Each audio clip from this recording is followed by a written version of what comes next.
Efesios capítulo 5, versículo 25 hasta el 33. Dice así la palabra del Señor. Maridos, amad a vuestras mujeres, así como Cristo amó a la iglesia y se entregó a sí mismo por ella, para santificarla, habiéndola purificado en el lavamiento del agua por la palabra, a fin de presentársela a sí mismo, una iglesia gloriosa, que no tuviese mancha ni arruga ni cosa semejante, sino que fuese santa y sin mancha. Así también los maridos deben amar a sus mujeres como a sus mismos cuerpos. El que ama a su mujer, a sí mismo se ama. Versículo 29. Porque nadie aborreció jamás a su propia carne, sino que la sustenta y la cuida, como también Cristo a la iglesia. Porque somos miembros de su cuerpo, de su carne y de sus huesos. Por esto dejará el hombre a su padre y a su madre, y se unirá a su mujer, y los dos serán una sola carne. Grande es este misterio, mas yo digo esto respecto de Cristo y de la iglesia. Por lo demás, cada uno de vosotros ame también a su mujer como a sí mismo, y la mujer respete a su marido. El tema para hoy es el orden establecido por Dios. Seguimos con la serie, pero en este caso es para los esposos.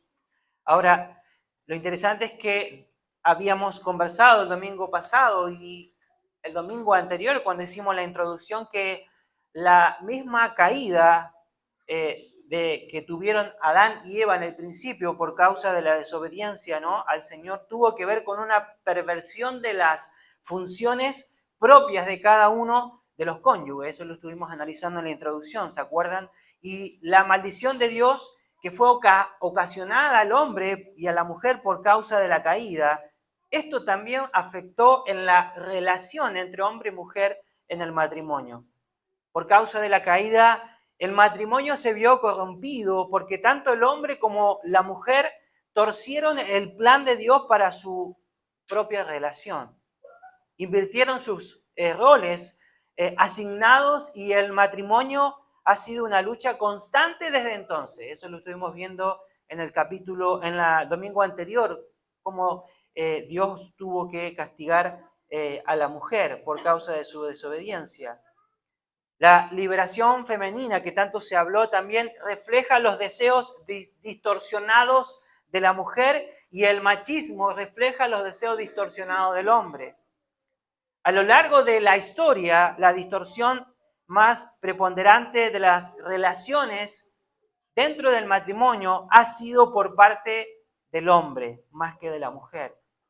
En la mayoría de las culturas del mundo antiguo, ¿se acuerdan que estuvimos analizando cómo se veía a la mujer en la cultura grecorromana, en la cultura judía y en la cultura griega? Eso lo vimos el domingo pasado. Estuvimos viendo cómo era vista la mujer. Tanto en las diferentes culturas las mujeres eran tratadas como prácticamente sirvientas y eso se reflejaba en muchas partes del mundo antiguo y sobre todo en la época en la que Pablo vivía. De hecho, uno de los estadistas más importantes del Imperio Romano, llamado Marcio Cato, él decía lo siguiente: si usted sorprende a su esposa en un acto de infidelidad, le puede matar sin un juicio. Pero si ella le sorprende a usted, más le vale que a ella no atreverse a tocarle con un solo dedo, porque ella no tiene ningún derecho. ¿Qué refleja? Tal postura refleja que, ¿se acuerdan que el domingo pasado hablamos del chauvinismo? Que el chauvinismo era la extrema rechazo hacia el sexo opuesto. Bueno, eso refleja el chauvinismo masculino totalmente extremista que vino como resultado de la caída y refleja la perversión de los roles y las responsabilidades que Dios asignó desde un principio como esposo o esposa. Incluso en sociedades supuestamente liberales, ¿no? Liberales, las mujeres son miradas casi siempre como objetos sexuales que existen en primer término para la gratificación sensual de los hombres. De tal manera, Satanás sabe por experiencia que cuando el hogar se debilita, toda la sociedad se debilita, porque el corazón de todas las relaciones humanas se centra en la familia. Aquí Pablo, en Efesios, en estos versículos que acabamos de leer, del 25 al 33, que viene haciendo Pablo, viene continuando la descripción de una vida piadosa y moral del creyente. ¿Pero de qué tipo de creyente? Del creyente lleno del Espíritu Santo. ¿Se acuerda que eso hablamos en la introducción de esto? ¿Y qué? Y que esta persona, este creyente lleno del Espíritu Santo, siempre opta o va a optar por la sumisión mutua, que está en el versículo 21. ¿Se acuerdan? Someteos los unos a los otros, dice el apóstol. Aquí lo primero que viene a decir el apóstol Pablo en el versículo 25 dice, el texto dice, maridos, amad a vuestras mujeres. Es una orden que el apóstol está dando, no es una opción que el hombre está teniendo. Lo que el apóstol está tratando de hacer es de ordenar el matrimonio dentro de la iglesia, ya que la cultura estaba tratando de insertarse dentro del estilo de vida que tenía la iglesia. ¿Se acuerdan que analizamos el contexto cultural el domingo pasado en la cual vivía la iglesia y en la cual se veía la familia y el matrimonio?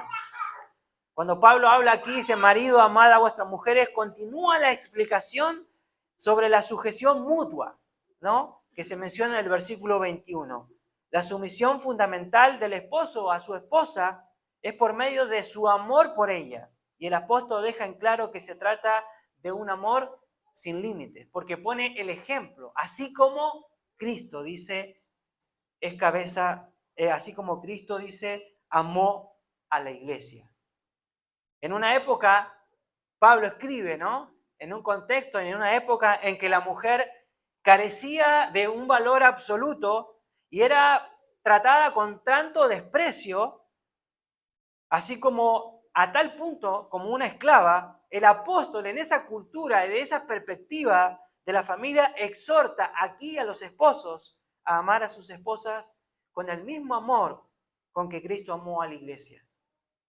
Esto que el apóstol declara es contracultural totalmente. Entonces Pablo está aquí contrarrestando el estilo de vida cultural que se estaba insertando dentro de la iglesia. Por lo tanto, esto es totalmente desafiante. El estilo de vida que el apóstol Pablo le está exigiendo a los esposos, totalmente desafiante en la cultura en la cual ellos vivían. ¿Y qué estaba tratando de hacer también? Restablece el valor de la mujer y le otorga la dignidad que a ella le corresponde. De esta manera. El patrón de amor del Señor por su iglesia es el patrón del amor del esposo por su esposa. Pablo también habla de lo mismo en el libro de Colosenses, capítulo 3, versículo 19. Dice, maridos, amad a vuestras mujeres y no seáis ásperos con ellas. También habla a la iglesia de Colosenses. La palabra ásperos en el griego es pikrainste, que el término significa literalmente no ser amargos, duros o irritables. Lo que Pablo está exhortando aquí a los esposos es a evitar un trato como severo, insensible o violento hacia su esposa. El amor verdadero se opone a la esperanza. ¿Qué hace Pablo aquí? Recalca que el esposo debe reflejar el amor de Cristo. ¿Y cómo es el amor de Cristo? Que lo vamos a analizar ahora, pero el amor de Cristo es un amor totalmente paciente, es un amor tierno y es un amor sacrificial. La esperanza no solo daña, la aspereza no solo daña la relación matrimonial, sino que también contradice lo que es el Evangelio. El amor en el matrimonio es testimonio de la gracia de Dios y la dureza desfigura el matrimonio que Dios ha establecido. Pablo enseña que el esposo debe amar a su esposa con ternura, respeto, evitando cualquier actitud de dureza, resentimiento o violencia. Por eso dice Pablo ahí en Colosenses, amad a vuestras mujeres. La misma orden que le da aquí en el libro de Efesios. Y no seáis ásperos con ellas. Habla de un trato dócil, de un trato más cariñoso, más tierno. Volviendo a Efesios capítulo 5, lo que acabamos de leer, vamos a analizar que en estos textos el apóstol Pablo menciona 4 cualidades de ese amor divino cuyo ejemplo los esposos deben seguir en relación con sus esposas. Vamos a analizar la primera. Es un amor, la primera cualidad es que es un amor que se sacrifica. Al final del versículo 25 dice, y se entregó a sí mismo por ella. Termina el versículo 25. Por lo tanto, tenemos un amor que se sacrifica. El amor de Cristo por su iglesia es un amor que se sacrificó, dando su vida por nuestros pecados. Por lo tanto, ahí tenemos una imagen que ilustra la cruz de Cristo, el sacrificio, es igual a su amor. Por lo tanto, cuando Cristo vino aquí a la tierra humana, en forma humana, ya sabía que iba a ser burlado, él sabía que iba a ser ridiculizado, él sabía que iba a ser aborrecido, rechazado, golpeado y crucificado. Él ya lo sabía. De hecho, él renunció a todos sus privilegios cuando vino como hijo de Dios. Y esto creo que lo hablamos el domingo pasado. Filipenses 2 habla y dice, él no estimó el ser igual a Dios como cosa que aferrarse, sino que se despojó. La palabra despojar es que se renunció a todos a sí mismo, tomando forma de siervo, hecho semejante a los hombres, y estando en la condición de hombre se humilló a sí mismo, haciéndose obediente, hasta la muerte y muerte de cruz. Por lo tanto, hermanos, el sacrificio de Jesús fue un producto puro de la gracia. Jesús ama y salva porque la gracia es parte integral de su carácter. Él nos ama por pura gracia, porque Él decidió hacerlo. De hecho, Pablo dice en Romanos, mas Dios muestra su amor para con nosotros en que siendo aún pecadores, Cristo murió por nosotros. Y dice, y el texto dice de Efesios 5, y se entregó. La palabra o el verbo entregar habla de que se dio a sí mismo. Y Pablo lo usa para describir la obra redentora de Cristo. ¿Y cómo se entregó Cristo? Según Efesios 5:25, esa entrega, ese amor fue una entrega voluntaria. O sea, Cristo no fue obligado a morir en esa cruz. Él mismo decidió dar su vida por amor a nosotros. De hecho, él mismo en Juan declara, yo voluntariamente decido poner mi vida, dice el Señor Jesús en el libro de Juan, capítulo 10. Nadie puede quitarme la vida, sino que yo la entrego voluntariamente en sacrificio. Es decir, su amor es una entrega voluntaria. Su amor es un amor sacrificial, un sacrificio total. La entrega no fue parcial. Implicó que su muerte en la cruz, soportando el sufrimiento y la humillación por amor a su iglesia. Y es un amor redentor. La entrega tuvo un propósito. ¿Cuál fue ese propósito? Salvar, santificar y purificar a su iglesia. Por lo tanto, hermanos, Cristo se entregó con un amor absoluto, con un amor voluntario y con un amor sacrificial, buscando el bien de su iglesia. Ese amor es el modelo que Pablo propone para el matrimonio. Un amor que no busca dominar, sino que busca servir, proteger y edificar. Dios ama porque en su naturaleza no se basa en las cualidades o acciones que nosotros podamos tener, sino completamente Él nos ama porque Dios es amor y Él ama a aquellos que decide amar. De hecho, primera de Juan dice, el apóstol hablando de esto, dice, amados, amémonos unos a otros. ¿Por qué? Porque el amor es de Dios. Todo aquel que ama es nacido de Dios y conoce a Dios. El que no ama no ha conocido a Dios porque Dios es amor. En esto se mostró el amor de Dios para con nosotros. ¿Cuándo? En que Dios envió a su Hijo unigénito al mundo para que vivamos por Él.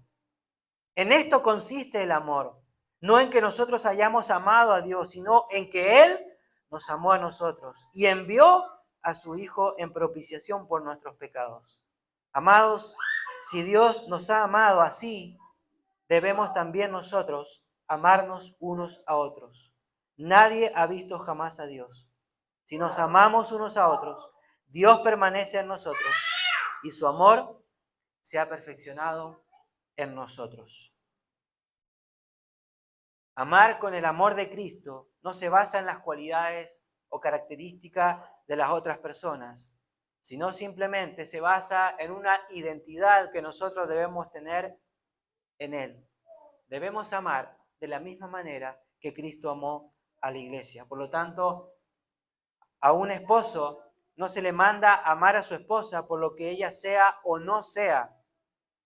Tiene el mandato de amarla porque la voluntad de Dios para él, ¿cuál es? Es que la ame. Simplemente por eso. Y el esposo, cuando decide amar, tiene que entender que se muere a sí mismo. Para amar como Cristo amó, el hombre o el esposo tendrá que sacrificar su propio yo o su propio ego y priorizar los intereses, los sentimientos y las necesidades de su esposa.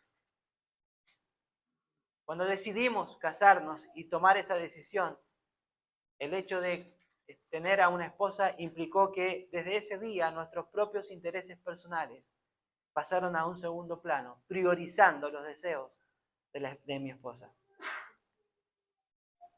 Por tanto, el verdadero amor sacrifica la comodidad y las preferencias personales para servir al otro. Porque aquí el ejemplo que tenemos es el ejemplo del amor de Cristo.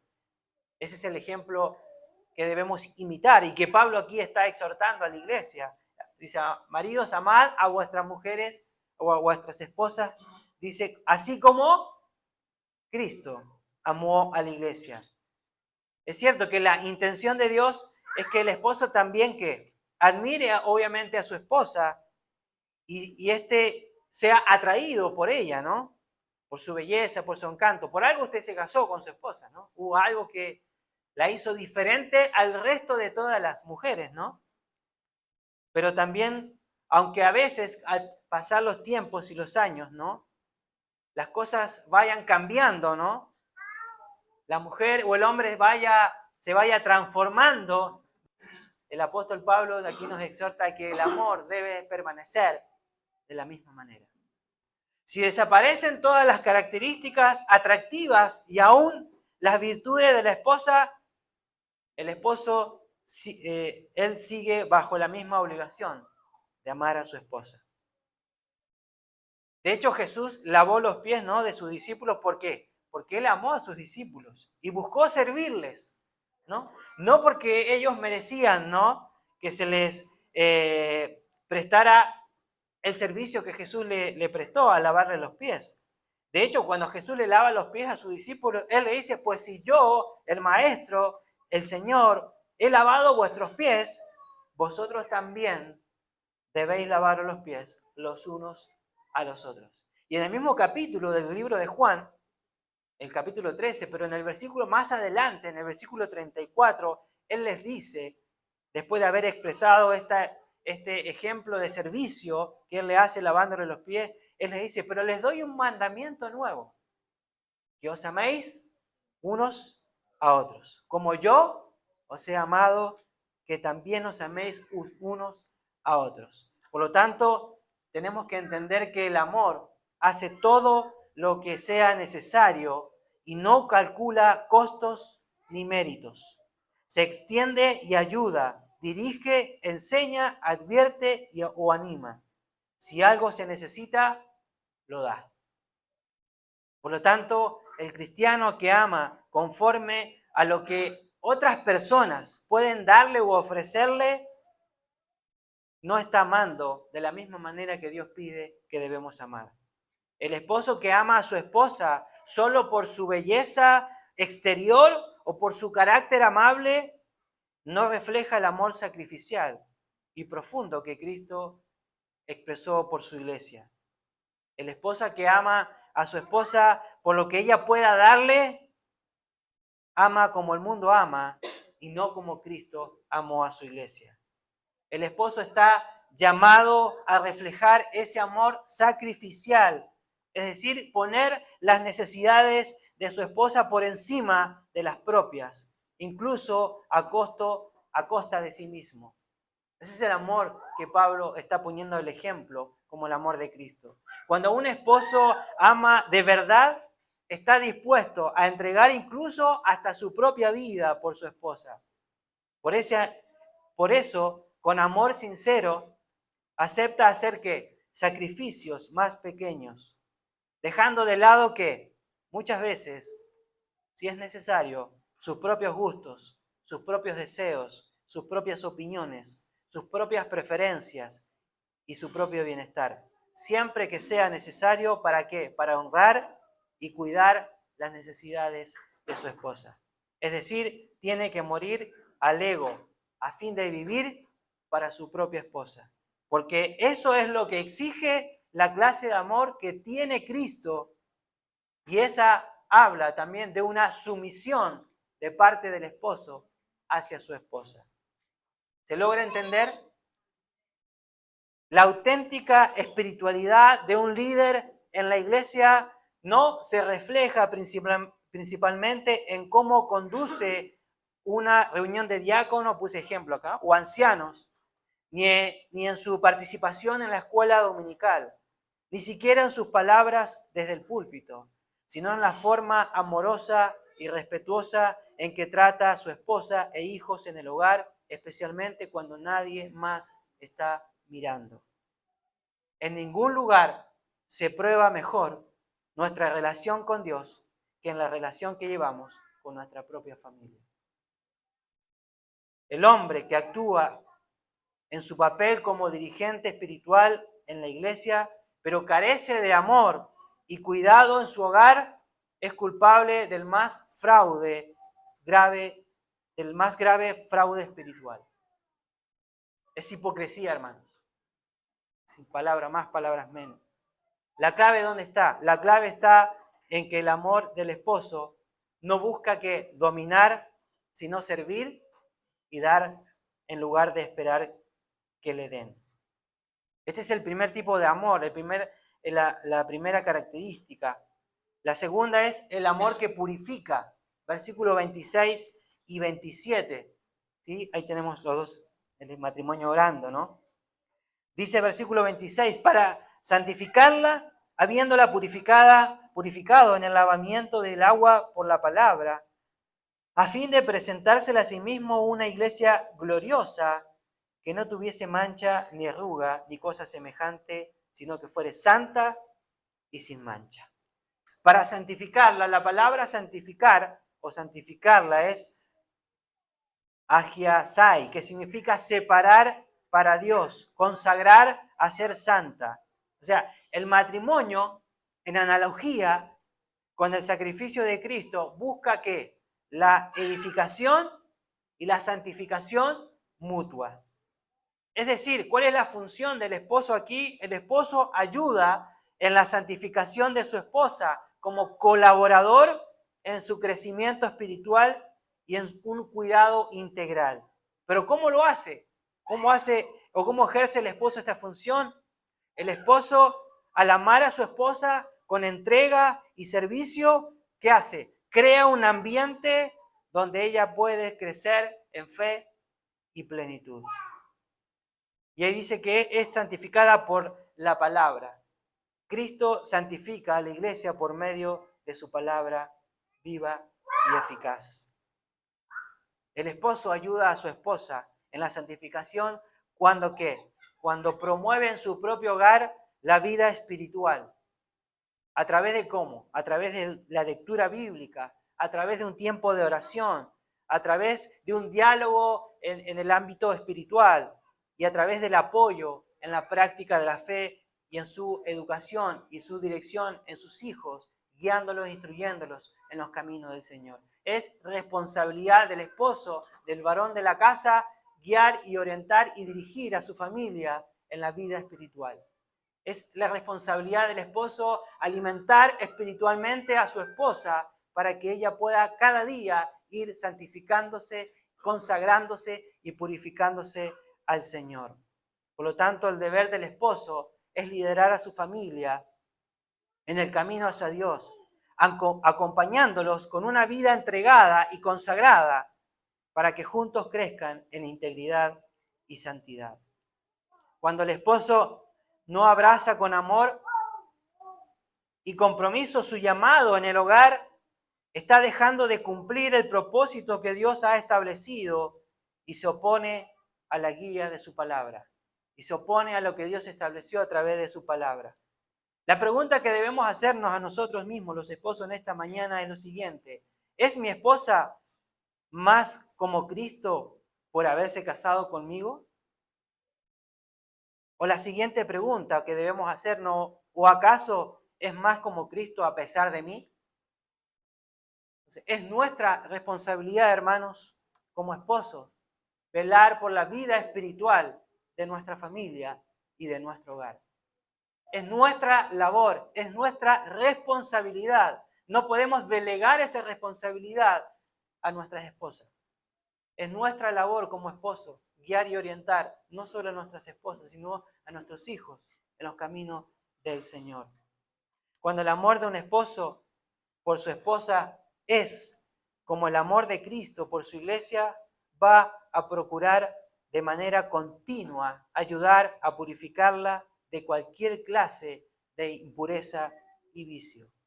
Somos nosotros, hermanos, los que debemos consagrar nuestro hogar al Señor. Somos nosotros los que santificamos nuestro hogar en lo que permitimos ver, en lo que permitimos hacer en nuestro hogar. Somos nosotros los que purificamos y consagramos nuestras esposas y nuestros hijos.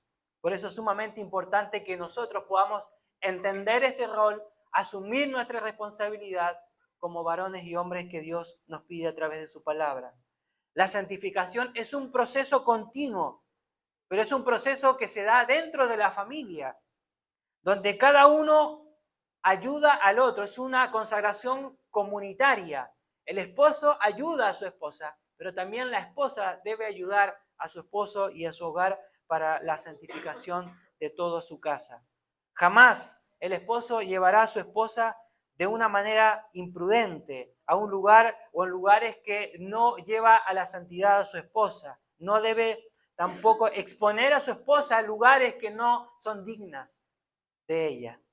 Cualquier amor que arrastra a una persona hacia abajo es un amor falso, que no es verdadero. Cuando un hombre joven dice que ama a una mujer joven, pero quiere que ella comprometa su pureza sexual antes de estar casados, ese amor no es más que lujuria del mundo, no el amor de Dios. Además, es un amor egoísta y no rinde servicio a la mujer. Esa clase de amor contamina en lugar de purificar. Por eso, hermanos, en el matrimonio el esposo está llamado a amar de manera que su esposa crezca en dignidad, crezca en fe y santidad, reflejando de esta manera el propósito de Cristo en la iglesia. Y tercero, nos lleva a la tercera característica, esta que es un amor que cuida.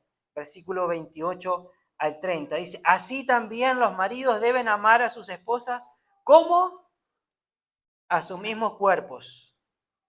El que ama a su mujer, a sí mismo se ama. Porque nadie aborreció jamás a su propia carne, sino que la sustenta y la cuida, como también Cristo a la iglesia, porque somos miembros de su cuerpo, de su carne y de sus huesos. Dice, así también los maridos deben amar a sus mujeres. Aquí Pablo sigue insistiendo, ¿no? En el mandato de amar, no como una opción, sino como una responsabilidad de parte del esposo. El amor es la base fundamental que guía el matrimonio cristiano. En contraste, ¿no?, con la cultura grecorromana, donde predominaba ¿qué? El poder y la autoridad del esposo por encima del amor, sin considerar los intereses de la mujer. El deseo del esposo es sustentarla y cuidarla tanto como sustenta y cuida su propio cuerpo, porque también Cristo hace lo mismo por la iglesia. Hermanos, algo anda muy mal si ella o nuestra esposa es considerada solamente como una cocinera, como una ama de casa y como una compañera ocasional. ¿Por qué? Porque ella es un tesoro inmenso dado por Dios, con el propósito de ser amada, atendida, sustentada y cuidada. Sustentar a una esposa significa proveer para sus necesidades con generosidad, entregando sin reservas todo aquello que contribuye a su crecimiento y madurez. Tal como Cristo provee para su iglesia, el esposo debe proveer también para su esposa y para su familia. El amar a su esposa, al amar a su esposa, el hombre está amándose a sí mismo, porque son una sola carne y están unidos como Cristo y la iglesia son unos. De hecho, el apóstol Pedro, en el capítulo 3 de su primera carta, también habla un poquito del trato en relación dentro del matrimonio. Y el apóstol Pedro dice, vivid con ellas sabiamente, dando honor a la mujer como a vaso más frágil y como coherederas de la gracia de la vida, para que vuestras oraciones no tengan estorbo. Vivir con ellas sabiamente. Uno dice, ¿cómo hago para vivir sabiamente con ella? La palabra sabiamente aquí está relacionada con conocimiento. Entonces lo que el apóstol Pedro está diciendo, vivan con ella tratando de conocerla cada día más. Habla de un conocimiento profundo, conocer cuáles son sus gustos, cuáles son sus intereses, qué le hace sentir mal, qué le disgusta, qué no le gusta que se haga. Entonces habla de eso aquí el apóstol Pedro. Por lo tanto, la sabiduría implica que reconocer las necesidades emocionales, físicas y espirituales de su esposa y tratarlos con respeto y dignidad. Dice, dando honor a la mujer como a vaso más frágil, dice el apóstol Pedro. La expresión vaso más frágil no significa inferioridad, sino que habla de una delicadeza y de valor. Porque cuando uno tiene un vaso, ¿sí?, trata de cuidarlo para que no se caiga, no se rompa, la trata con mucho cuidado. Entonces habla de que la mujer debe ser tratada con esa delicadeza y darle el valor que ella merece. Pedro, ¿qué hace aquí? Llama a los esposos ¿a qué? A honrar y proteger a sus esposas, reconociendo su dignidad y su valor. Dice, y termina diciendo algo interesante el apóstol Pedro aquí, en este texto. Para que vuestras oraciones no tengan estorbo. Esto es interesante. ¿Por qué? Porque el trato injusto o irrespetuoso de parte del esposo hacia la esposa, ¿qué hace? Afecta nuestra relación con el Señor. La vida espiritual y la vida matrimonial están profundamente ¿qué? Conectadas. No se separan. Es una vida, es una relación. Por lo tanto, la falta de amor y honor hacia la esposa, ¿qué hace? Obstaculiza nuestra comunión con el Señor. Por lo tanto, los esposos que están llamados a cuidar, a honrar y valorar a sus esposas, no a dominarlas. La espiritualidad auténtica del esposo se demuestra ¿cómo? En la manera en que se vive en su relación matrimonial. Se ve y se evidencia la espiritualidad del esposo. Y volviendo al libro de Efesios, el apóstol Pablo dice, porque nadie aborreció jamás a su propia carne. Aquí el apóstol Pablo está haciendo un recordatorio de Génesis 2:24. Por lo tanto, amar a la esposa es amarse a sí mismo. Despreciarla a la esposa sería también como despreciarse a sí mismo. Dice, sino que la sustenta y la cuida. La palabra sustentar es ekrepei, que significa alimentar, nutrir, proveer lo necesario para la vida. Y la palabra cuidar es la palabra talpei, que implica proteger, abrigar, tratar con ternura. Por lo tanto, Pablo describe el amor del esposo como cuidado que integral, ya sea físico, emocional y espiritual. Y dice el texto como también Cristo cuida a la iglesia. O sea, Cristo es el modelo. Él sustenta y cuida a la iglesia con un amor sacrificial. Pone Pablo aquí el amor de Cristo como nuestro modelo a seguir, ¿no? Uno siempre busca un modelo, ¿no? O alguien a cual imitar o a cual tener ciertas características, ¿no? Sobre todo cuando uno juega algún deporte, me gustaría jugar como tal, y sigo a este jugador porque tiene características similares a la mía, ¿no? Bueno, aquí el apóstol Pablo dice, hermanos, nuestro modelo y ejemplo a imitar es Cristo. Y ese es el ejemplo que el esposo debe seguir en su relación con su esposa. Por lo tanto, el énfasis, el esposo está llamado a reflejar ese mismo cuidado hacia su esposa, mostrando que el matrimonio es un signo visible del amor de Cristo. La relación matrimonial refleja a la sociedad el amor de Cristo por su iglesia. Por lo tanto, también nuestra vida matrimonial es una vida de evangelización hacia la gente que no conoce al Señor. El énfasis está en que el matrimonio no es algo donde se implica el dominio ni la indiferencia, sino que el matrimonio habla de sustento y cuidado compartido. Y esto nos lleva al cuarto y la última cualidad, que es el amor que no se rompe. Versículo 31 dice, por esto dejará el hombre a su padre y a su madre, y se unirá a su mujer, y los dos serán una sola carne. ¿Sí? Ahí tenemos un amor que no se rompe. Aquí, en esta cita directa de Génesis 2:24, Pablo, ¿qué hace? Hizo énfasis en la permanencia y en la unidad del matrimonio. ¿Qué hace Pablo a través de esto? ¿Qué hace? Retoma el diseño original del matrimonio. ¿Que cuál era? La unión permanente entre el hombre y la mujer. Esta unión es una unión tan profunda que forman una sola realidad. No son dos vidas paralelas, sino una comunión integral. Aquí claramente se presenta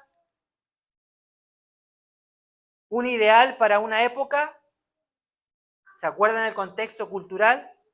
En la que se reemplazaba de pareja con la misma facilidad con que se cambiaba de ropa. ¿Se acuerdan que la cultura desechaba constantemente a la mujer? Y aquí el apóstol Pablo está marcando un precedente, está marcando lo que Dios había establecido. Y la palabra dice, y se unirá. La palabra unir en el original es proskollao, que esta palabra tiene el significado literal de pegar, juntar con cemento u otra sustancia adhesiva. Es decir, cuando dos personas se unen, se juntan, como un pegamento. El apóstol habla de esto, es cuando uno se junta, el matrimonio, hay una unión espiritualmente hablando, que se une y que cuando se juntan, se separan, se produce una ruptura. Por lo general, en ese matrimonio. Siempre algo se rompe cuando hay una separación. Por lo tanto, la unión matrimonial es profunda, permanente y exclusiva. No solo física, sino también espiritual y emocional. Este versículo, ¿qué hace? Afirma que los esposos se pegan el uno al otro. La esposa ha de ser lo más importante en la vida de él después de Jesucristo. Para él y ella, el cónyuge es más importante que sus padres, sus hijos, sus amigos y amigas, sus trabajos, sus diversiones, etc. Por eso dice, dejará a su padre y a su madre.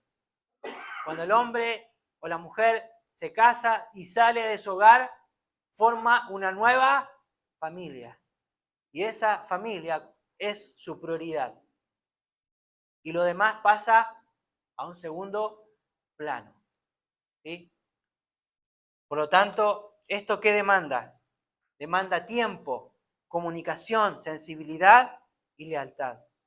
Esta prioridad debe reflejarse en las decisiones que se toman cada día. Y hablan una sola carne, dice. Versículo termina diciendo que los dos son una sola carne, versículo 31. Los dos serán una sola carne. O sea, una sola carne no se limita aquí a la unión sexual, sino que incluye ¿qué? Lo incluye todo. ¿Sí? Es una metáfora de una unidad total, de una vida que comparte todas las cosas, comparten proyectos, comparten afectos, fe, creencia, comparten todo. Ser una sola carne implica fidelidad matrimonial y compromiso. La unidad matrimonial no es temporal ni superficial, sino un pacto que refleja la permanencia del amor de Dios. Como Cristo es uno con su iglesia, no se puede separar Cristo de la iglesia, los esposos son uno con sus esposas. Por lo tanto, cuando un esposo lastima a su esposa, se hace daño a sí mismo. Un esposo que destruye su matrimonio, destruye una parte de él mismo. Juan Crisóstomo, uno de los padres de la iglesia primitiva, él decía lo siguiente, dice, ¿has visto la medida de la obediencia? Allí también se encuentra la medida del amor. Dice él, ¿te gustaría que tu esposa te obedeciera como la iglesia ama a Cristo? Entonces, cuida de ella como Cristo cuidó de la iglesia. Y si es necesario que entregues tu vida por ella, o que seas cortado en 1000 pedazos, o que hagas cualquier otro sacrificio, no rehuses hacerlo. Cristo llevó la iglesia a sus pies mediante su gran amor y no por medio de amenazas o cosas semejantes.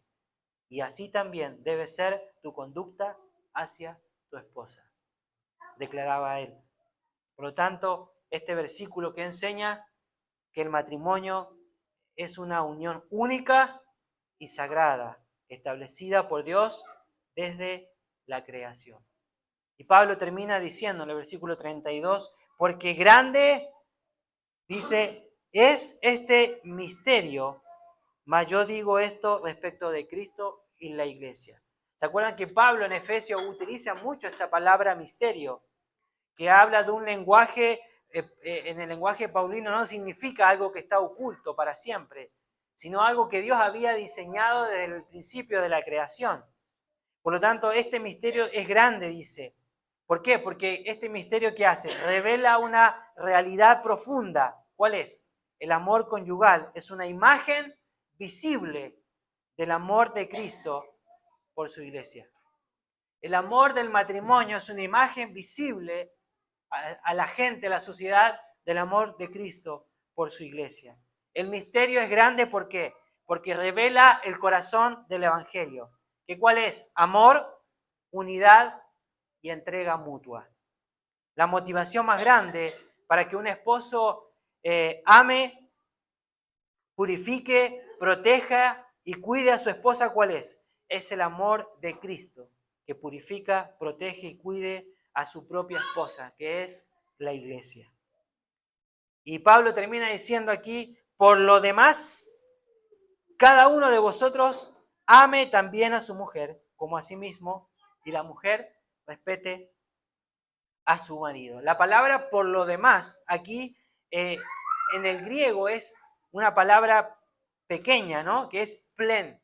Que esto cumple la función de dar por terminado una discusión o un tema, ¿no? Y hace énfasis en ¿qué? En lo que debe recordarse siempre para poner en práctica. Así que Pablo está diciendo aquí, bueno, en fin, podríamos decir. O Pablo está diciendo en el versículo 33, bueno, lo más importante de todo lo que vengo diciendo es esto. ¿Qué termina diciendo? Y dice que, por lo tanto, que el esposo ame a su mujer como a sí mismo y que la mujer respete a su marido. Es un resumen que Pablo hace aquí. Por lo tanto, el esposo y la esposa, ¿qué hacen? reflejan en su amor la relación redentora entre Cristo y su pueblo. El matrimonio es un símbolo vivo del Evangelio. Habla de un amor sacrificial, habla de un amor en confianza, en unidad y en santidad. El amor y el respeto son las dos columnas que sostienen una relación. Amor y respeto. Y a modo de conclusión, ya dando por finalizado esto, Efesios, ¿qué hace? 5, del 25 al 33, enseña que el matrimonio cristiano es un cuadro vivo del Evangelio, donde el esposo refleja a Cristo en su amor sacrificial y la esposa refleja a la iglesia en su respeto y confianza.